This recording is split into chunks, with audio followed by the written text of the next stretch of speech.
Depuis l'hypocalcémie, Serge n'est plus tout à fait le même. Un seul diagnostic, une seule intuition, et tout son univers a basculé. Elle l'avait remercié, les yeux embués de larmes, un regard qu'il revoit encore et encore, chaque nuit. Aujourd'hui, il marche dans le couloir de réanimation, les épaules droites, le regard sûr. Les autres s'écartent légèrement à son passage. Désormais, il avance avec assurance. Trop, peut-être. Quand une infirmière lui fait une suggestion, il sourit. Détaché, confiant. T'inquiète, j'ai déjà géré pire. Les conseils glissent sur lui comme l'eau sur une blouse. En salle de réunion, le chef de service s'adresse aux internes. Le ton est grave, le dossier est lourd. Un cas délicat. IRC avancé. Plusieurs complications. Qui se sent prêt? Sans attendre, Serge lève la main. Le silence s'installe, les autres se regardent, personne n'est surpris, pas même lui. Le chef lui tend le dossier. Sur la première page, des chiffres en alarme. Créatininémie élevée. DFG à 25. œdème, souffle court. Ce patient, tu ne peux pas te louper. Serge referme le dossier dans un claquement sec, je m'en occupe. Mais l'orgueil est un poison lent. Dans le couloir, les chuchotements circulent. Il a changé, non? Depuis l'hypocalcémie, il se prend pour le nouveau chef. L'admiration s'effrite, l'aura du héros commence à vaciller. Devant le box fermé, une lumière rouge clignote. Silencieuse, inquiétante. Derrière cette porte, l'humilité l'attend. Tout commence par l'écoute. L'histoire silencieuse des reins se cache dans celle du patient. Un regard inquiet, un silence lourd. Serge prend des notes et il écoute. Hypertension, diabète, anti-inflammatoire quotidien. Chaque mot prononcé éclaire un peu plus l'origine du mal. La nicturie, la fatigue, le prurit, tout prend sens. Le corps parle à son tour. Des œdèmes discrets, une pâleur persistante, un souffle cardiaque murmuré. Chaque signe murmure l'ombre du rein qui faiblit. Vérifié, quantifié, confirmé. Devant l'ordinateur, Serge prescrit créatinine, urée, électrolyte, albuminurie, DFG. La biologie devient carte routière sur un chemin fragile. Le verdict tombe à l'écran. DFG à 25, albuminurie sévère, hypocalcémie, hyperphosphatémie, anémie. Les chiffres ne mentent pas. Le rein s'éteint, lentement. Sur l'échographie, l'image est sans appel. Rein petit, fibreux, échogène. Serge observe silencieux. Le doute a cédé la place à la certitude. En face du néphrologue, Serge expose le cas avec calme. Stade G, 4, albuminurie à 3. Le langage cadet-égo trace les contours d'un pronostic sombre. Il revient dans la chambre. Le patient l'attend, le fils aussi. Serge entre avec sérieux. Le regard du malade cherche le sien. Il sait. Et maintenant, il doit lui faire comprendre. Il entre dans la cafétéria sans se presser.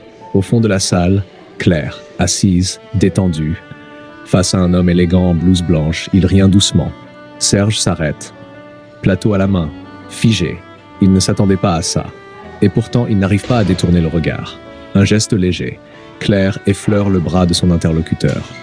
Un sourire, un éclat de rire discret. Un simple instant, mais dans l'esprit de Serge, tout se déforme.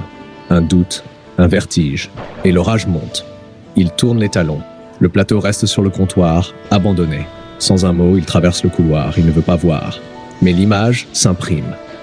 Il pousse la porte du service, enfile sa blouse d'un geste sec. Son regard est dur, son front fermé. Les internes s'écartent légèrement, ils sentent qu'il vaut mieux ne pas parler. En réanimation, il n'y a pas de place pour les émotions. Du moins, c'est ce qu'il prétend. Claire entre à son tour, détendue, un dossier à la main. En arrière-plan, un moniteur cardiaque clignote. Elle avance comme si de rien n'était. Professionnelle, calme. Ils se croisent dans le couloir. Il ne ralentit pas. Elle s'approche doucement. Il la devance d'un ton froid. Pas de cas cardio ici. Il pensait reprendre le contrôle, mais c'est le cœur qui vacille. Claire s'arrête. Surprise d'abord, puis résignée. Elle esquisse un sourire, doux mais triste. Les autres internes baissent les yeux. Les mots blessent, mais le silence, parfois encore plus. Et elle choisit de ne rien dire. L'hôpital ralentit. La fin de garde s'annonce.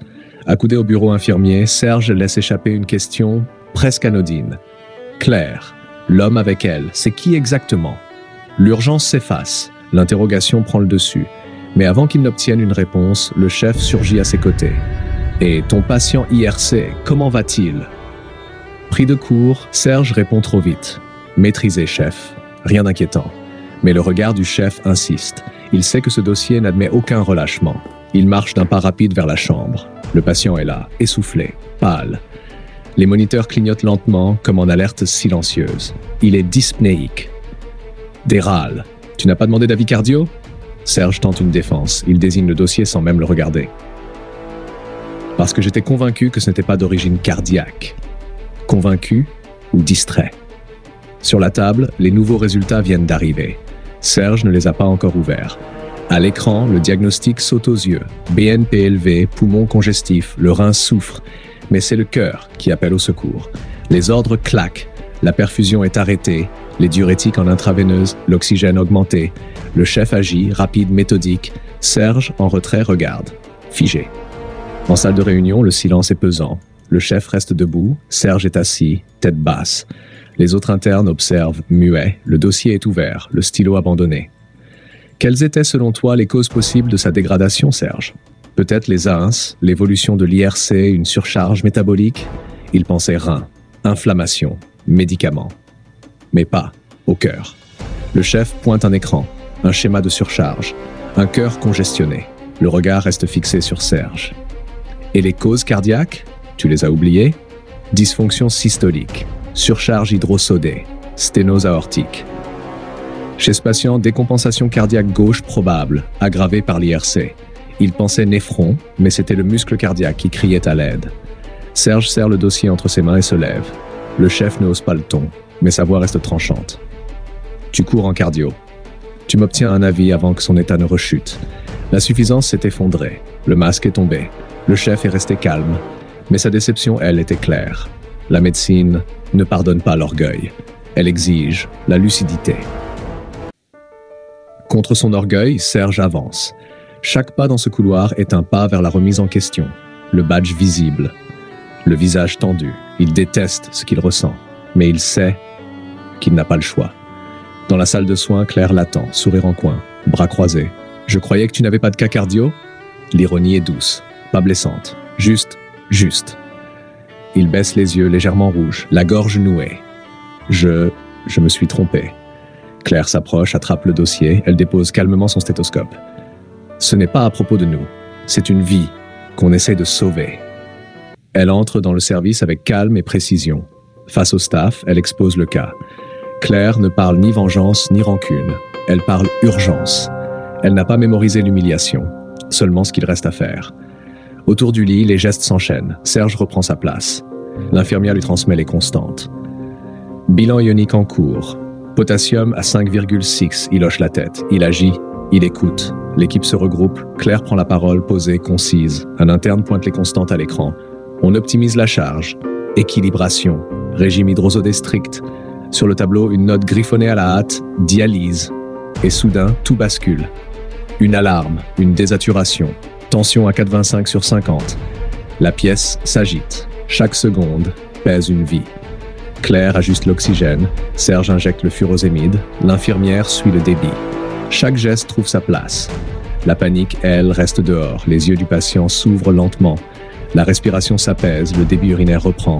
Et dans le silence qui revient, le soulagement s'installe, un souffle partagé, un sourire discret. Serge ferme les yeux. Juste un instant. Dehors, la nuit s'est installée. Le vent est froid. Les lampadaires diffusent une lumière jaune. Serge marche seul. Le stéthoscope pèse dans sa poche. Il ne pense plus à briller. Il pense à comprendre. La nuit ne juge pas, mais elle reflète. Plus loin, une voiture. Claire discute avec le cardiologue, des sourires légers, une conversation paisible, un autre monde, une autre vie. Serge s'arrête. Son ombre s'étire dans le bitume. Les épaules figées, le cœur lourd. Et la voix intérieure s'impose. J'ai failli perdre une vie pour une fierté qui ne vaut rien.